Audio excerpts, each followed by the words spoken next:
मुहद्दिस आज़म पाकिस्तान मौलाना सरदार अहमद साहब रहमतुल्लाह अलैह के पास ना एक बूढ़ी अम्मा अपना बेटा छोड़ गई। तो हज़रत साहब ने को 2 4 5 महीने रखा। तो बाद में उसकी अम्मा को बुला के कहा कि भाई तू बेवा है, बेटा तेरा यतीम है, मैं नहीं चाहता कि इसका वक्त ज़ाया हो। ये पढ़ने वाला कोई नहीं, सारे नहीं भाई पढ़ने वाले होते। अब यहाँ वाला माँ बैठे हैं, मैं बेअदब भी ना हो जाऊँ। कुछ पूरे 8 साल लगा के भी आ जाते हैं, सनद भी उनके पास होती है, नाराज़ ना हो जाना, ये तो सब अच्छे लोग हैं। सनद होती है पर पता कोई नहीं होता।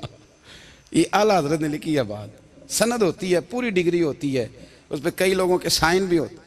तो बहुत सारे तालिब इल्म ऐसे होते हैं जो मदारस में कहते हैं मैं फाजल फलां हूँ, लेकिन कोई शय पास। तो मौलाना सरदार अहमद साहब मुहद्दिस आज़म पाकिस्तान रहमतुल्लाह अलैह उस बूढ़ी को कहने लगे तेरा बेटा कौन देना है, पढ़ना पढ़ाना इसने कुछ भी नहीं, तो यतीम बच्चा है, कल को तो कहेगी कि मेरे बेटे ने वक्त ज़ाया किया तो वापस ले जा।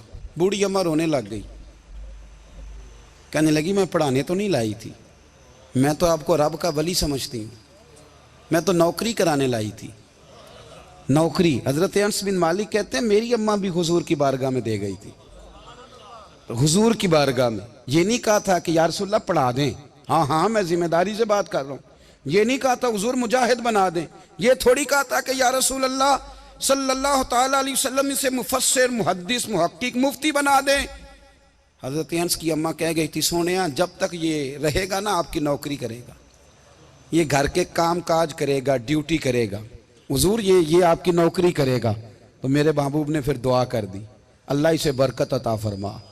तुम समझता है खिदमत वाला खाली रह जाता है? जितना जायका खिदमत वाले को मिलता है, जो उसके नसीब में आता है, वो किसी का नसीब कहाँ भाई।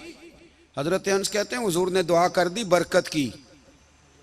मुझे तो खेती बाड़ी आती भी नहीं थी, पर लोगों के बाग में साल में 1 दफ़ा फल लगता था, मेरे बाग में 2 दफ़ा लगता था। हुजूर ने दुआ कर दी अल्लाह इसे औलाद दे।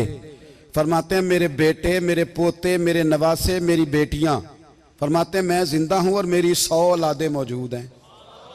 परेशान हो गया 100 सुन के बच्चे 2 ही अच्छे, 100 औलादें मेरी मौजूद हैं। हजरत अनस बिन मौलाना सरदार अहमद साहब के पास ना छोड़ गई बच्चा, कहने लगी हजरत जी मैं को पढ़ाने के लिए थोड़ा छोड़ गई हूँ, मैं तो इसलिए छोड़ के गई हूँ कि आप मेहरबानी करें, खिदमत कराएं।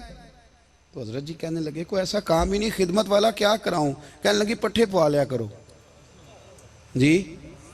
हूँ लड़ पेंदे ने, कहने ने बच्चे काम कर दें मदरसे का। हालांकि अब कहाँ बच्चे काम करते हैं, अब तो गुजर गया दौर, अब तो बच्चे काम कराते हैं।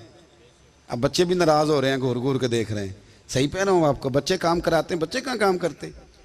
कहने लगी ये चारा डाले करेगा आपकी भैंसों को।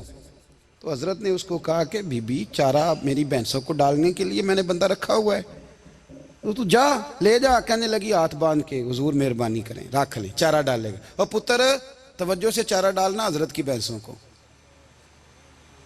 रोने लगी, हजरत ने रख लिया, महीने का खर्चा भी देते। शाम को ना वो सारा दिन काम करता, शाम को आके पैरों में भी बैठ जाता, हजरत जी लाएं तेल थोड़ा सा, पैर ना दबा दूं। 8 साल साथ वाले पढ़ते रहे, ये बेचारा नौकरी करता रहा, मेरा रूप भी नहीं ते मेरा रंग भी नहीं, और मैनू यार मनान दा टंग भी नहीं। कभी कभी ना हज़रत बिलाल हबशी फारग होते ना, तो नबी पाक की बारगाह में अर्ज़ करते हुजूर कोई काम तो नहीं, सारे हो गए, हुजूर जाऊँ ज़रा, चले जाते। एक दिन सलमान फ़ारसी कहने लगे या रसूलल्लाह ये बिलाल कहाँ जाता है। फरमाया जा देख के तो आ। हज़रत सलमान वापस आए तो आके रोने लगे, कहने लगे सोनिया जब यहाँ से जाता है ना तो जाके सैयदा फ़ातिमा की चक्की पीसनी शुरू कर देता, बीबी साहबा के काम करने लगता है, घर में जाके स्नैन की ड्यूटी करता है, वहाँ भी काम यहाँ भी काम। वो चारा डालता रहा, उसने चारा डाला। हज़रत मुहद्दिस आज़म की भैंसों को दस्तार फजीलत का वक्त आ गया, सारे पगड़ियाँ सजा के आ गए, आज दस्तार होगी। ये ना पीछे होके बैठ गया, चूँकि पढ़ा ही नहीं था तो दस्तार का है कि दस्तार तो उसकी जो पढ़ेगा, हमने तो पढ़ा ही नहीं, हमने तो यार पढ़ा, घर पढ़ा, ड्यूटी करी। हज़रत मुहद्दिस आज़म रहमतुल्लाह अलैह के यहाँ जब ऐलान होने लगा ना कि अब दस्तार होगी, तो हज़रत ने पहला ऐलान उसका फरमाया। तो मजा वाला बंदा कपड़े भी कदी कदी बदलता है ना, वो कहता है जिस हाल में भी था मैं पलट के देखने लगा कि पढ़ा पढ़ाया तो है, कोई शय नहीं। तो ये माजरा क्या है, पीछे से उठ के आए, तो कहते हैं बाकियों की दस्तार किसी आलिम ने की, किसी सूफी ने की, लेकिन ये भैंसों को चारा डालने वाला जब आया तो मुहद्दिस आदम ने फरमाया पगड़ी के बाल को कोई हाथ ना लगाए, ये सारी दस्तार मैंने करनी है। और फरमाते हैं हजरत बाल भी देते जाते थे और आंसू भी बहाते जाते थे, माथा भी चूमते थे और फरमाते थे दस्तार के बाद चला तो नहीं जाएगा यार, मुझे तो इबादत भी नहीं रह गई, मुझे तो चाबियों को भी नहीं पता कौन सी कहाँ रहती है, जाएगा तो नहीं तू?